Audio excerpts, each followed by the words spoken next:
Vous aviez déjà eu des tests en retard sur la chaîne, mais alors là, j'ai battu tous les records. Et là, je m'en excuse, j'ai honte, je sais même pas quoi faire, c'est une horreur, parce que arrive sur cette chaîne, bonjour, bienvenue sur ma chaîne YouTube PP World, arrive donc sur cette chaîne le test enfin désiré, voire inespéré à ce niveau-là, de la barre de son Sennheiser en BO+. Alors pour commencer, je voulais commencer dans l'opulence, en vous offrant en même temps la vision absolument apocalyptique de la Big One, qui est la en BO Max, qui est donc passée sur la chaîne il y a 4 ans. Il y a 4 ans, j'ai fait cette enceinte. Et donc, pendant 4 ans, Sennheiser a travaillé sur une réduction de tête.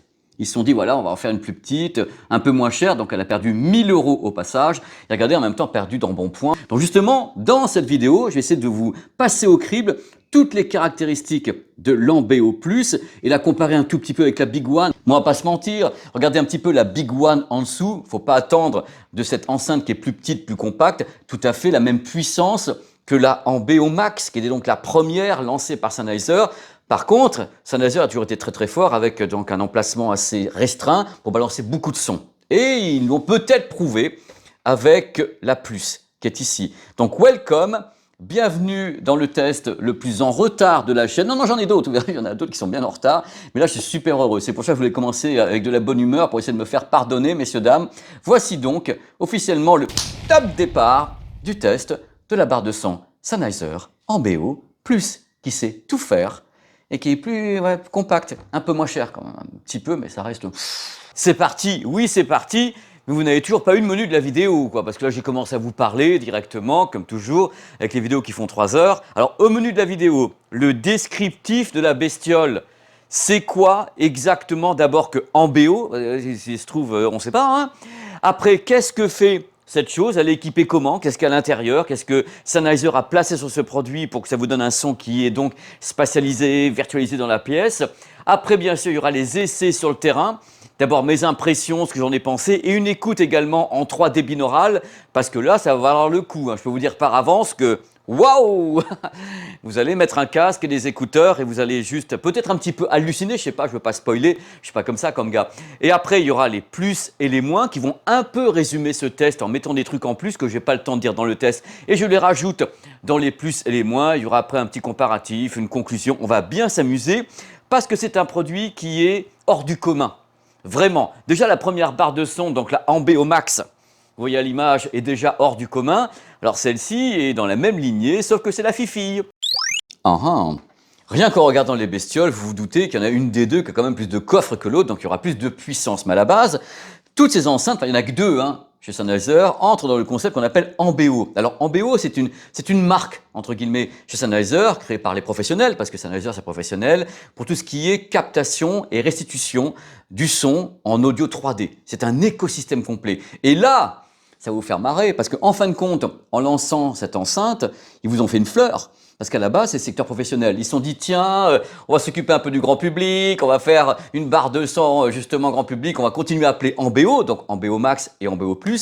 Mais à la base, ce sont des produits qui sont pour le secteur professionnel. C'est pour ça qu'il n'y a pas chez Sennheiser, ni une ni l'autre, un produit bas de gamme. Il n'y en a pas, ça n'existe pas. C'est le secteur professionnel qui vous a, entre guillemets, conçu une barre de son Big One et Smallest One. Pas petite, mais elle est plus petite. Mais à la base, ils se sont dit, voilà, tout en un, avec le concept Ambeo, ambisonique en quelque sorte, Ambeo, 3D, surround, tout ce que vous voulez. Mais là, je voulais vraiment que vous puissiez visualiser vous-même la différence entre les deux barres de son Sennheiser. Et la différence de base également entre les deux produits, c'est que là, c'est quand même une esthétique quand même un peu carrée. Là, c'est très arrondi.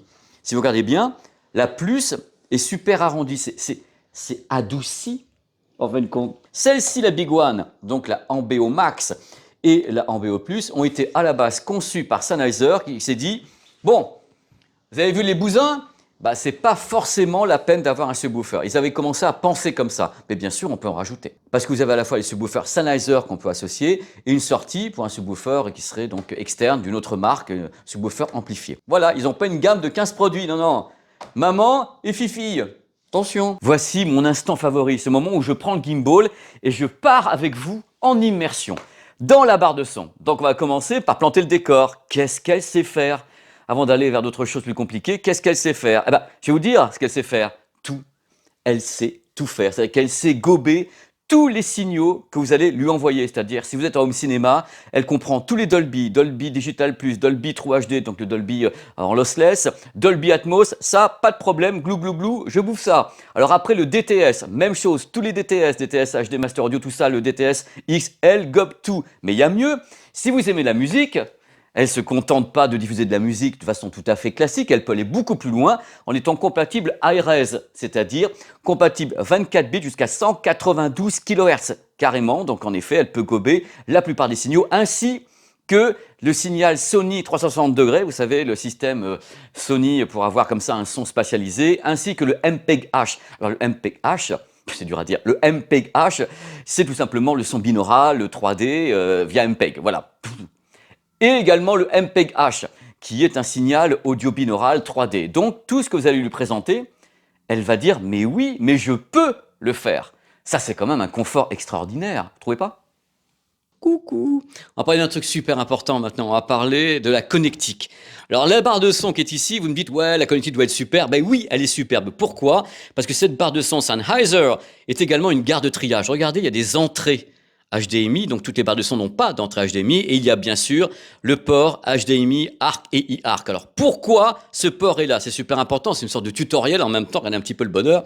Quand vous avez un téléviseur, vous voulez envoyer le son du téléviseur vers la barre de son, il faut donc connecter le port HDMI ARC iARC du téléviseur.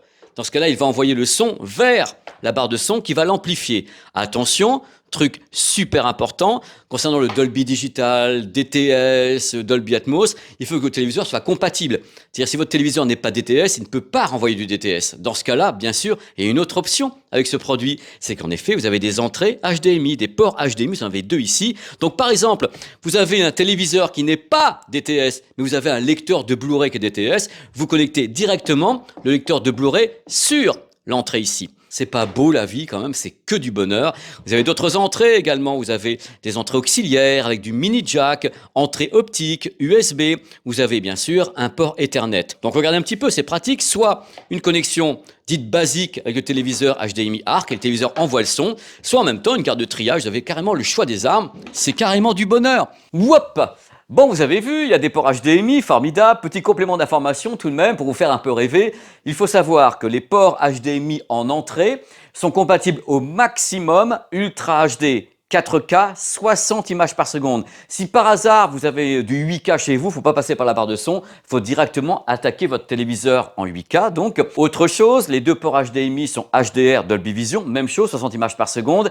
Et il n'y a pas de VRR, c'est-à-dire que le Variable Refresh Rate pour les gamers ne passe pas au travers de la barre de son. Donc, si vous êtes gamer, si vous voulez du VRR, si vous voulez dépasser 60 images par seconde, il vaut mieux attaquer le téléviseur et renvoyer le son du téléviseur vers la barre de son et pas passer par la barre de son. Vous avez compris? J'espère.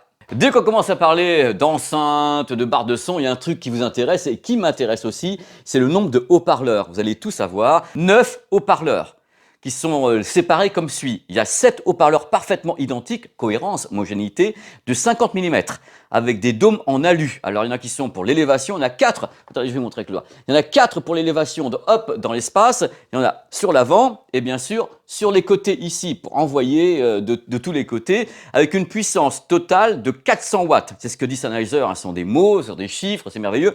Donc 400 watts, mais attention, chaque haut-parleur a sa propre amplification. Il y a donc 9 amplis classe D dans le produit. Si on n'utilise pas le subwoofer, la bande passante de la plus va de 38 à 20 000 Hz. Voilà. Si on met le subwoofer, on descend un peu plus bas, mais est-ce que c'est bien nécessaire? On verra tout à l'heure si par hasard le subwoofer, oui, non, peut-être, on ne sait pas. Oups, un truc qui va faire plaisir. Ça va vous faire plaisir ce que je vais vous dire. Donc si vous avez certains téléviseurs, je préfère vous dire tout de suite que la barre de son est un peu haute, 7,7 cm. Et quelquefois certaines télés, on ne peut pas plaquer ça en dessous, donc en effet, ça sera devant, ou alors vous relevez votre téléviseur. Voilà, celle-là est un peu haute. Elle est longue aussi. Je sais ce que vous allez penser. Enfin, 1 mètre avec 12,7 cm de profondeur. C'est pas moi, j'ai rien dit là. Maintenant que vous savez ce qu'il y a à bord, c'est-à-dire la puissance, le nombre de haut-parleurs, on va voir comment on l'installe. Je vais vous faire un petit pas à pas, comme ça, très très sympa, entre nous. Alors pour l'installer, il faut avoir un routeur Wi-Fi, ou bien en effet une connexion filaire Ethernet, ainsi qu'un smartphone et l'application. Une fois qu'elle est en réseau, ça va être tout simple. Oh, l'application! Et qu'est-ce que va vous demander en premier l'application ainsi que la barre de son? C'est mais je suis où, moi, au juste? Parce que c'est sympa, tu m'as acheté, tu m'as une blinde en plus, tu m'as acheté, mais je sais pas où je suis, alors je peux pas travailler correctement. Elle va ajouter, moi je peux travailler sans le calibrage, mais dans ce cas-là, je vais te faire un calibrage pour une pièce de 1,50 m. Voilà. Donc en effet, il faut renseigner la barre de son sur l'endroit où elle se trouve, parce que quelquefois, par exemple comme ici, il peut y avoir un plafond de 4,50 m, des trucs comme ça, et elle a besoin de savoir pour bien travailler. Pour ce faire, elle dispose de 4 micros longue portée qui servent également à la prise de son de votre voix, parce que ce modèle est compatible Alexa. Donc vous avez la possibilité de parler à la barre de son et vous avez un petit bouton ici pour éteindre le micro, si vous voulez pas d'indiscrétion. À un moment donné, hop, on coupe les micros, comme ça il n'y a plus rien. Donc ce qu'on va faire, c'est le calibrage. Vous allez voir, c'est vraiment quelque chose de très très performant et très précis chez Sennheiser, sachant que le modèle qui est donc la Plus, ce sont des micros intégrés à la barre de son qui font le calibrage, tandis que le modèle Ambeo, c'est un micro qui est donc externe, qu'on met à l'endroit où on écoute la barre de son. C'est pour ça, une différence de prix, c'est un système Ambeo Max est plus coûteux que ce système-là. Mais ça peut fonctionner bien quand même. Vous allez voir, ça prend du temps chez Sennheiser d'analyser le son et tout, parce qu'ils y vont à fond. La captation se fait au travers du système binaural proposé par le S23 Ultra ainsi que les Galaxy Buds 2 Pro. On démarre le calibrage, je vais me taire.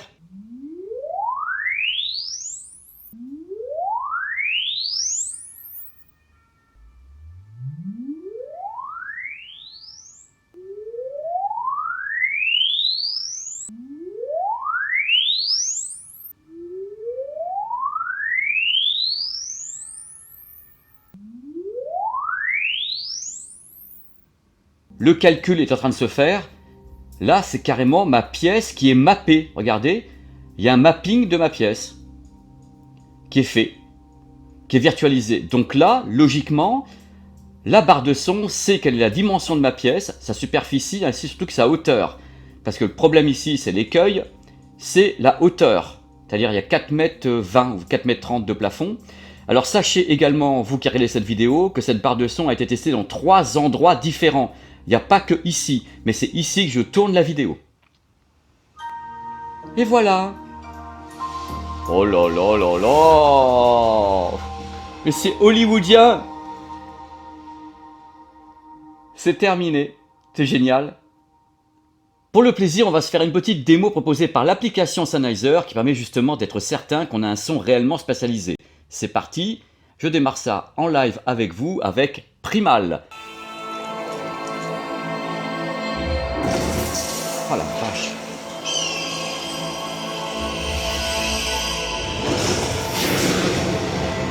C'est oufissime.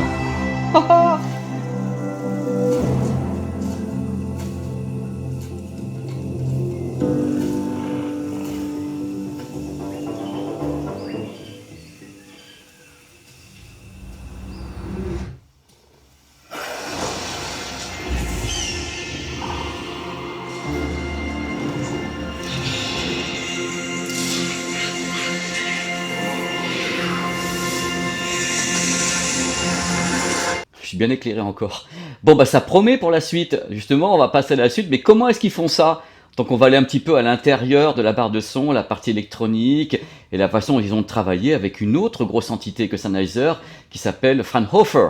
C'est des gens que j'admire beaucoup parce que Fraunhofer a commencé à travailler sur le MP3, sur le AAC, ce sont les rois des codecs audio, et ils travaillent avec Sennheiser sur justement l'Ambeo, et ce système de captation en binaural, comme ce que je fais actuellement, puisque je capte ma voix avec les Buds et avec le Galaxy S23 Ultra qui a ce mode binaural. Allez, on va en savoir plus. C'est beau. Hop, je suis revenu. Là, le son va être un petit peu meilleur parce que tout à l'heure, la captation en binaural se fait en Bluetooth. Donc, vous avez les effets, mais vous n'avez pas trop la qualité audio en tant que telle. Là, vous devriez avoir la voix un peu plus cossue, un peu plus forte, un peu plus présente. Donc, on va aller à l'intérieur du produit à nouveau. Vous savez qu'il y a les amplificateurs, il y a les haut-parleurs, mais qu'est-ce que fait Sennheiser dessus? Comment travaille-t-il justement cette virtualisation? Alors il travaille, comme je viens de vous le dire, avec la voix en binaural, il travaille avec l'Institut Fraunhofer, qui est pour moi un monument. Vous voyez les images à l'écran, je les ai rencontrés plusieurs fois, j'ai parlé aux ingénieurs. Ce sont des gens qui travaillent le son, qui travaillent la virtualisation, qui travaillent la compression audio. Ils ont créé des tas de trucs que vous utilisez dans le MP3. Enfin, ils sont partenaires, entre guillemets, de la création du MP3.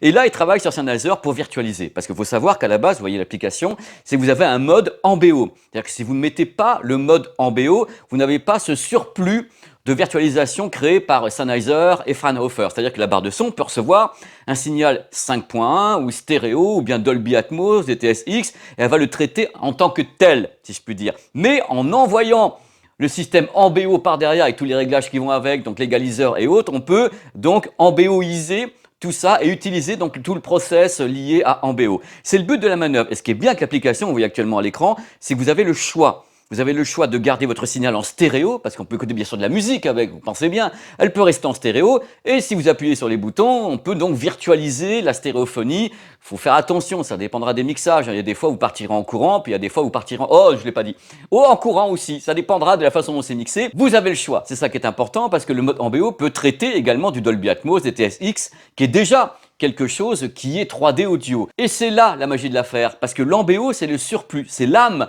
de Sennheiser qui vous dit voilà, nous on sait faire de la virtualisation, ça s'appelle emBO, c'est un truc que les autres n'ont pas, parce qu'en effet ils n'ont pas ce circuit qu'on peut donc enclencher, et je peux vous dire à l'avance que quand vous l'enclenchez, vous ne pourrez pas partir en arrière, parce que vous dites ah mais comment j'ai fait pour écouter sans l'emBO? On se demande, messieurs, dames, on se demande bien, parce qu'attention tout à l'heure vous avez la captation en binaural, vous allez voir que wow, elle est quand même assez...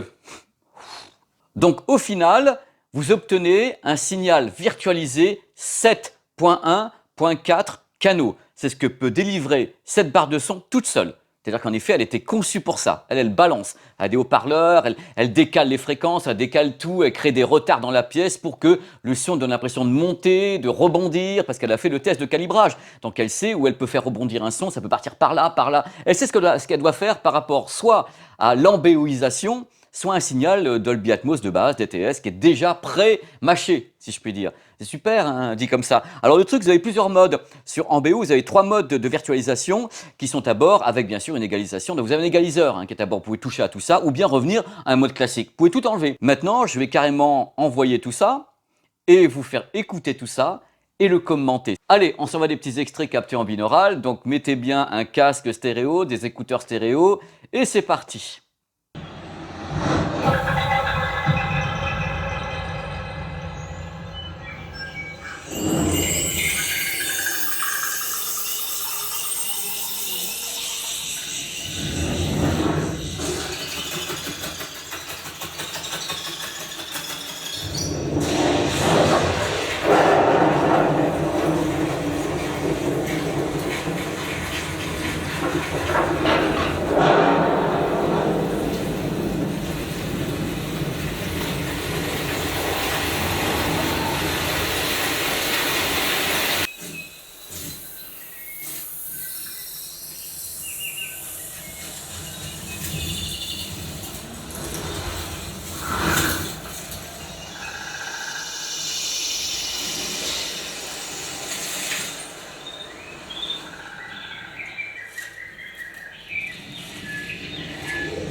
Maintenant, petit essai avec ou sans le mode emBO.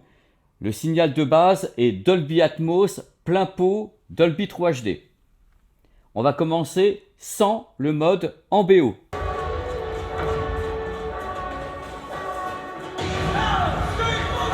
Mode en BO.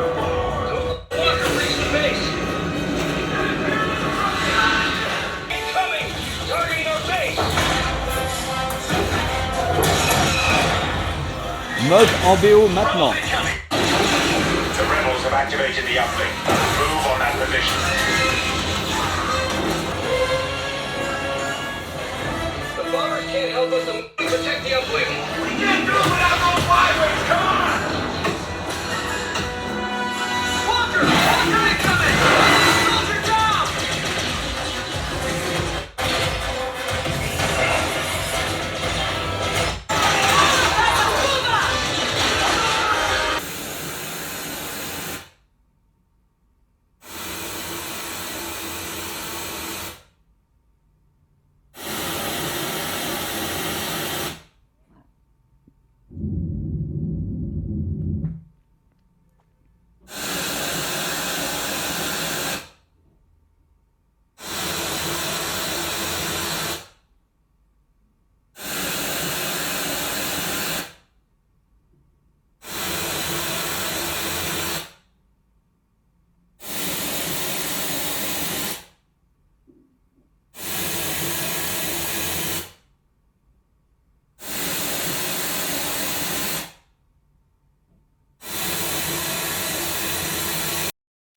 Mais qu'est-ce que je vais être bien pour parler avec vous comme ça à la cool, par terre, à même le sol, pour parler un petit peu des résultats audio de ce produit. Alors vous avez écouté des trucs en binaural. Alors mon inquiétude à chaque fois, c'est que moi je capte un truc ici. Alors après c'est compressé à la sauce YouTube parce que c'est capté justement en 24 bits et après donc c'est compressé et en même temps je sais pas comment vous l'entendez vous le binaural, mais je vais donc vous parler des choses step by step la team, on va aller morceau par morceau. On va commencer par l'écoute en stéréo, c'est-à-dire qu'à un moment donné je dis bon, ok c'est une barre de son, elle fait des trucs de tous les côtés, je lui envoie un signal stéréo classique, vous voyez apparaître justement le menu sur le côté et que se passe-t-il? Est-ce que c'est une bonne enceinte stéréo? La réponse est oui. C'est une sacrément bonne enceinte stéréo. Il n'y a pas beaucoup de barres de son où je peux dire ouais, quand je lui fous de la stéréo classique, le son est bon, parce que quelquefois elles en font beaucoup trop, parce que les barres de son, elles ont tous les haut-parleurs de tous les côtés et tout, elles partent en plein délire, oh là là, c'est de la stéréo, on s'en fout, on va tout foutre à fond. Là en stéréo, ça se passe très très bien parce que c'est équilibré. Il n'y a pas beaucoup de barres de son qui sonnent bien comme ça en stéréophonie. Il y a notamment la Devialet, donc la Dione, qui sonne très très bien en stéréo.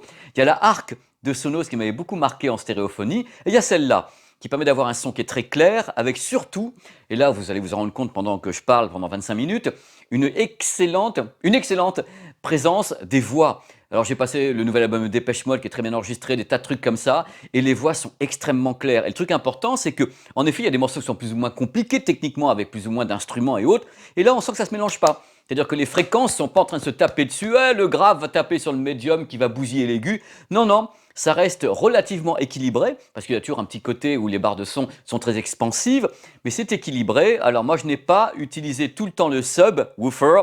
On en parle tout à l'heure justement du sub, moi j'ai plutôt utilisé l'enceinte en solo, enfin la barre de son en solo. On en parle tout de suite, parce que pour moi le subwoofer, il en fait un peu trop. Il dénature un peu le son de la barre de son, ça je vous le dis carrément. J'ai l'impression qu'il est trop expansif, j'ai l'impression qu'il manque des trucs. Je préfère écouter la barre de son toute seule, même si elle a moins de grave qu'avec l'appui du subwoofer. Je trouvais qu'il y avait une sorte de dichotomie entre guillemets entre le subwoofer et la barre de son, parce qu'en effet c'est un ajout, hein. Elle a été conçue pour travailler à la limite sans le subwoofer, même si on peut en mettre 4 subwoofers, mais ils vont pas bien chez Sennheiser. Vous vous rendez compte, la barre de son elle fait 1 mètre, et balancer 4 subwoofers, c'est quoi? C'est pour rivaliser avec le bruit du métro quand il passe sous les immeubles à Paris. Oh les gars! Donc le truc c'est que vous avez, et je peux le dire là droit devant vous, vous avez une bonne enceinte également pour diffuser un son stéréophonique de la musique dans la pièce. C'est très très bien, bien sûr, comme toujours, elle va faire un peu plus parce qu'une enceinte stéréo classique. Et c'est pas non plus un système stéréo avec des enceintes qui sont placées comme ici à 1,50 m ou à 2 mètres. On reste sur quelque chose qui est une barre de son qui diffuse de la stéréo, mais vraiment, les instruments sont clairs, la voix est claire, il y a un côté justement avec une belle dynamique, il y a un côté très vivant à la retranscription, de toute la musique en stéréo que moi j'ai pu diffuser. Et après vous allez me dire, vous avez raison, mais Pépé, t'es gentil, en train de partir en plein délire comme toutou, mais nous on n'achète pas ça pour avoir de la stéréo. Oui, mais ça en fait partie. Après, il y a ce qu'on peut faire avec de la stéréo à partir de l'embéo, c'est-à-dire vous activez le mode embéo, et dans ce cas-là, la barre de son se réveille. Elle est comme ça, puis elle dit « Ah, ça y est, à moi d'entrer en piste !» Et dans ce cas-là, en effet, vous avez une scène sonore qui passe de ça à ça. Est-ce que je suis cadré? Je pense pas. Donc de ce côté-là, vous avez la scène sonore qui s'ouvre d'un coup. C'est artificiel. On est d'accord. C'est-à-dire que c'est un truc où on sent que ça part, ça s'ouvre. C'est pas toujours extrêmement fidèle à ce qu'a fait l'ingénieur du son, mais dans ce cas-là, hop, la pièce s'ouvre. Carrément, c'est-à-dire que l'embéo, son rôle, lui, c'est de pousser les murs. Ton living, il fait 25 mètres carrés, 30 mètres carrés. Moi, je vais te donner 40, 50 mètres carrés. Il pousse les murs. Il pousse les murs dans ce sens-là, dans ce sens-là. Donc, en effet, le système embéo, quand on l'active avec de la stéréo, suivant le type de source, on peut avoir un son qui devient extrêmement large. C'est-à-dire qu'on a l'impression qu'on ouvre une porte. Enfin, deux sur les côtés. C'est assez intéressant. Mais encore, libre à vous d'utiliser ou pas l'embéo avec de la stéréo. Mais elle peut le faire. Et le résultat est globalement assez sympa si le son est assez clair. Si vous avez des signaux qui, sur le mixage de base, est très très mélangé, quand vous allez ouvrir, vous allez mélanger tout et elle va en foutre partout. Dans ce cas-là, hop, vous revenez, vous désactivez le mode embéo. Ça, c'est pour la stéréo. Maintenant, la grande question, que se passe-t-il quand cette barre de son reçoit du Dolby Atmos ou du DTS, ou même du 5.1, du 7.1? Moi, je vais employer le mot. C'est simple, c'est magique, magique. C'est absolument dingue. Alors, je ne sais pas ce que vous avez pu entendre tout à l'heure avec le binaural, mais nous, dans la pièce, dans celle-là ou dans l'autre, c'était assez fou. C'est-à-dire qu'en général, les barres de son comme ça, sont comme ça solitaires, elles balancent des sons, mais c'est quelquefois très anarchique. Là, on a passé des extraits de Top Gun que j'ai pas pu vous passer parce qu'il y a toujours de la musique sur les effets sonores sur Top Gun et j'allais me faire avoir par YouTube. Mais Top Gun, on a vraiment les avions qui passent.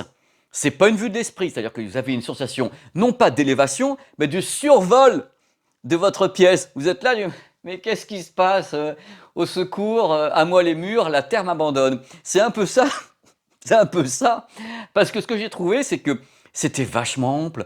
C'est-à-dire que là, vous balancez un signal qui soit 5.1 ou 7.1 mis en embéo, ou bien Dolby Atmos mis en embéo. J'insiste là-dessus, parce que moi, j'ai fait un essai tout à l'heure, vous avez vu en binaural, avec ou sans le mode embéo. Je le répète, l'embéo a été conçu par Sennheiser et Fraunhofer pour prendre les signaux classiques qu'on connaît, donc 5.1, 7.1, Dolby Atmos, DTS-X par exemple, et les sublimer, c'est-à-dire les ouvrir encore plus. C'est-à-dire qu'il y a un calcul, il y a un travail qui permet à la scène sonore d'être encore plus large qu'elle est large.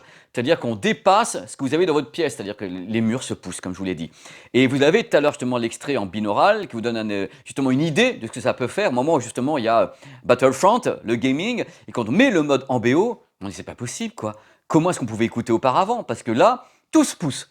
Les murs, le canapé, vous, et tout prend de la hauteur. Donc à mon avis, oh je suis prêt là, on voit les rides. Donc à mon avis, une fois que vous aurez enclenché le mode embéo sur l'application, vous aurez du mal à repartir en arrière, à part pour la stéréo. Vous pouvez dire j'ai envie d'écouter le dernier album de Dépêche Mode sans avoir l'embéo, c'est tout à fait possible. Mais une fois que vous avez activé l'embéo, votre pièce se transforme. Je ne vais pas jusqu'à dire qu'on a affaire à un vrai système home cinéma multi-enceinte comme il y a ici, mais disons qu'on s'en rapproche dangereusement. Highway to the danger zone. C'est vraiment quelque chose qui est étonnant parce que cette barre de son, ok, c'est pas la max va être plus puissante. Parce que la différence, elle est là, c'est la puissance de tir. La max est beaucoup plus puissante que celle-ci, y compris dans le grave, y compris dans les effets. Je vous cache pas que quand même, je continue à avoir de l'émotion. Là, rien que de la repalper à nouveau 4 ans après, elle me reconnaît de toute façon. Elle était là, oh là là, il est de retour. Ah ouais. Eh ouais. Là, c'est une version mini-mi, mais le mini-mi avec toutes les qualités de la Big One. C'est-à-dire qu'on retrouve toutes les spécificités, c'est dur à dire, on retrouve toutes les spécificités de l'embéo, c'est-à-dire le signal embéo, le travail embéo, avec cette spatialisation qui dépasse les frontières. Quel que soit le signal, il va trouver toujours des solutions pour vous balancer des trucs qui vont vous impressionner. Tout en gardant, important, les voix extrêmement nettes. Tout à l'heure, vous avez peut-être entendu justement dans l'extrait de Battlefront avec le gaming, c'est-à-dire qu'il y en avait de tous les côtés, c'est-à-dire que l'embéo en balançait partout et vous aviez la voix ouais, et ça c'était super net. C'est la max en plus petit avec 1000 € de moins et 2-3 facéties en plus comme Alexa qui est à bord, des trucs comme ça. Mais globalement, ils ont fait une réduction de tête en gardant exactement la philosophie, la personnalité et l'âme de la Big One. Ils l'ont mis là-dedans. Donc c'est fou. Franchement, c'est un excellent produit. Alors, encore une fois, il y a toujours la dualité, parce que je suis obligé d'en parler, hein, ces vidéos, c'est celle du dimanche, on discute entre nous. Il y a la dualité entre prendre une barre de son comme ça, ou se dire que pour le même prix, 1500 €, on a le système Samsung avec The barre de son, un subwoofer et enceinte arrière. C'est difficilement comparable parce que là, on a des produits qui sont physiques, c'est-à-dire qu'à l'arrière, vous allez avoir vraiment des enceintes physiques avec le modèle Samsung ou bien Bang & Olufsen ou bien Philips ou d'autres modèles ou bien JBL qui ont les enceintes à l'arrière. C'est difficile de comparer parce qu'à l'arrière, ça donnera toujours un son qui est un peu plus précis dans le sens où vous avez l'élément physique. Mais pour un produit qui n'a pas d'élément physique à l'arrière, c'est parmi, je pense que j'ai entendu de mieux. Et valoche, hein. Je me marre avec vous, c'est affreux. Voilà ce que j'avais à en dire. Dans quelques instants, c'est les plus et les moins, avec quand même des trucs que j'ai pas dit dans le test. Parce que je réserve justement une partie de mes analyses pour les plus et les moins, des trucs que je mets comme ça, version télégraphique, et vous allez voir, il y a des trucs qui sont très très bien, et des trucs qui sont quand même moins bien. Ah oui, moins bien, je peux dire tout de suite. Alors, vous voyez pas qu'il manque quelque chose là? Moi, ce qui me manque sur ce produit, c'est un afficheur. Je sais, l'afficheur dans le noir, quand on est là, c'est un afficheur, c'est pas bien. On peut le désactiver, un afficheur. Il n'y a aucun afficheur. Il y a une sorte de barre lumineuse qui est là-haut, qu'il faut décrypter. Elle est là, elle change de couleur, elle est rouge, quand on fait des mises à jour, elle devient blanche, elle diminue. Il faut décrypter. Mais le truc qui est intéressant, c'est comme elle est ici, la barre de couleur, si vous êtes assis, vous ne la voyez pas. Vous voyez un truc, façon, voilà, c'est super, la barre de couleur Philips Hue, c'est-à-dire que vous éclairez le mur, vous ne savez pas ce qu'elle fait. Donc déjà, ça c'est un défaut. C'est sympa les vidéos de 3 heures, hein. J'ai 25 minutes pour vous dire ce que je pense du produit. Et voilà, c'est parti pour les plus et les moins. J'espère que vous tenez bon, hein. On est dimanche, on est entre nous, et puis il y a le chapitrage. Ce qui compte, c'est qu'on soit entre nous. Vraiment. Être dans la jungle, c'est mon endroit préféré pour faire les plus et les moins. Voici les plus. Compatibilité avec tous les Dolby. Dolby Digital Plus, Dolby 3 HD, Dolby Atmos, tous les DTS, tous les DTS, DTS-X, tout est gobé. C'est beau ça. Le mode en BO qu'on peut activer, donc l'en-BO 3D spatialisé, est une merveille avec la plupart des signaux. C'est-à-dire que, excepté la stéréo qui peut être un peu cacophone bizarre, mais si vous avez des signaux en multicanal, donc 5.1, 7.1, Dolby Atmos, DTS-X, vous activez le mode. Là, la pièce s'ouvre, c'est une dinguerie. C'est une dinguerie aérienne, presque. La calibration fonctionne super bien, puisque avec ou sans le calibrage, la différence est extrêmement nette. Excellente clarté dans les dialogues. En plus, sur l'application, vous pouvez accentuer les dialogues. Globalement, vous avez une barre de son qui pousse les murs. Mais c'est pas une vue de l'esprit, hein. Fermez les yeux, votre appartement passe de 25 mètres carrés à 50. Mais d'un coup d'un seul, hein, en BO. La qualité audio générale, c'est-à-dire que la tonalité du produit, sa signature, est très bonne. Même en musique, en stéréo, ça se passe très très bien, c'est très net, c'est pas un son de bourrin, c'est un son qui est méticuleux. Méticuleux, donc pas trop de grave, du médium bien présent, un bel aigu, méticuleux, un très bon élève. L'application donne accès à beaucoup de pré-réglages et de réglages, y compris égaliseur, y compris des modes, mode nuit, des tas de choses, on peut vraiment calibrer comme on veut. La barre de son est en même temps une garde de triage avec 2 ports HDMI en entrée. Il y a une entrée optique pour avoir le son de très haute qualité, jusqu'à 192 kHz. On a carrément une entrée auxiliaire. On a plein de trucs dessus, c'est vraiment une garde de triage. Et tout se gère soit sur la barre de son, soit sur l'application. Je vous conseille l'application, hein. Ouh là là là là. La compatibilité audio ARS, 24 bits, 192 kHz. Utilisation possible de cette barre de son en tant qu'enceinte Bluetooth. Vous pouvez appairer votre smartphone ou une tablette. Les codecs audio acceptés, SBC et AAC. Il n'y a pas d'aptX. Chromecast et AirPlay 2 à bord. Donc elle peut s'intégrer dans un écosystème avec du multiroom. En plus, j'aime beaucoup le design. Et je trouve que la finition est meilleure que sur la Max. La Max, je trouvais que c'était un petit peu bizarre. Quand on enlevait le cache, on avait des points de colle et tout. Là, je trouve que c'est plus propre. On peut brancher n'importe quel subwoofer amplifié sur la barre de son. Il y a la sortie Cinch. L'application, je l'adore. Elle est claire. Elle permet vraiment de gérer tout de A à Z, y compris de savoir ce qui rentre dans la barre de son, c'est-à-dire Dolby Digital, PCM, qu'est-ce qui rentre dedans et comment on le gère. Tout est mis sur l'application. En français, disponible sur iOS et Android. Messieurs, dames. Accès streaming direct pour Tidal ainsi que Spotify Connect. On peut piloter via Alexa et la barre de son est compatible également Google Assistant. Et si vous ne voulez pas être entendu, le micro se déconnecte manuellement ou bien sur l'application. Comme ça, hop hop.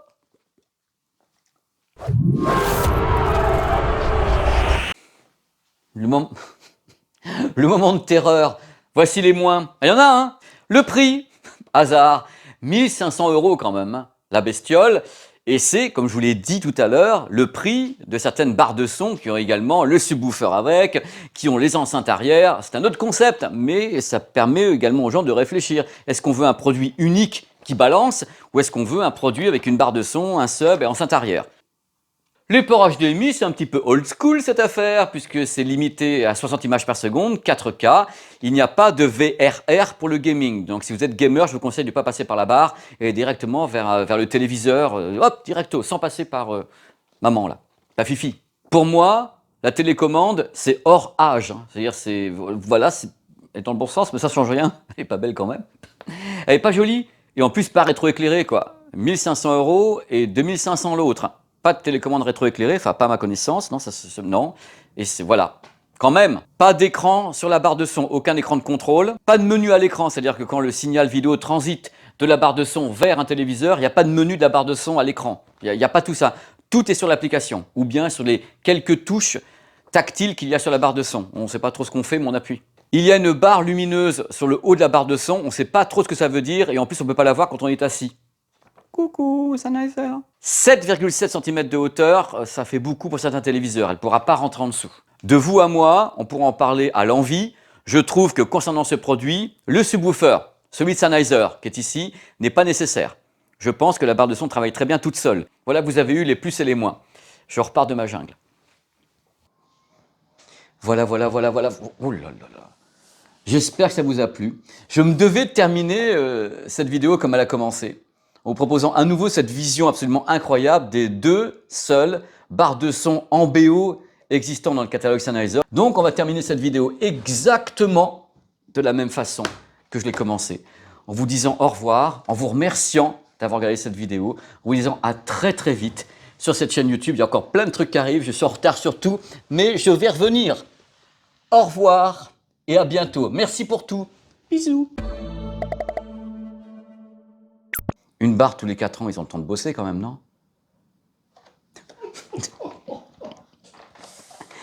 3, 2, 1.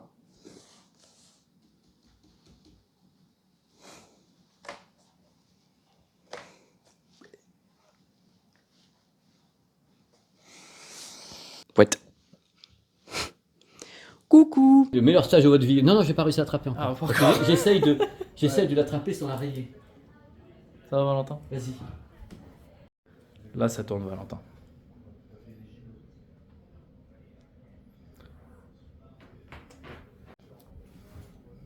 Regardez-le comment il est beau. Magnifique. L'homme est prêt à l'emploi. Regardez-le. Ça, c'est des plans, ça. Coucou. Bon, on va parler un petit peu de la connectique. Vue aérienne quand même, hein, sur le produit. Sur un cérémonial quand même, parce que je me dis c'est des produits vachement importants. On va être comme ça. Oh là là, mais quelle merveille. Wow. Quelle merveille. Elle est superbe, cette barre de son. Vous la connaissez déjà parce que le test a 6 mois de retard. Donc vous dites déjà, je sais ce que c'est. Vous avez raison. On a 6 mois de retard, mais attention, ça sera du bonheur quand même. Hein. Quelle merveille. Ça, on peut faire aussi hélicoptère avec l'hélice. Mais ça, Sennheiser va beaucoup moins aimer. Une barre tous les 4 ans, ils ont le temps de bosser quand même, non?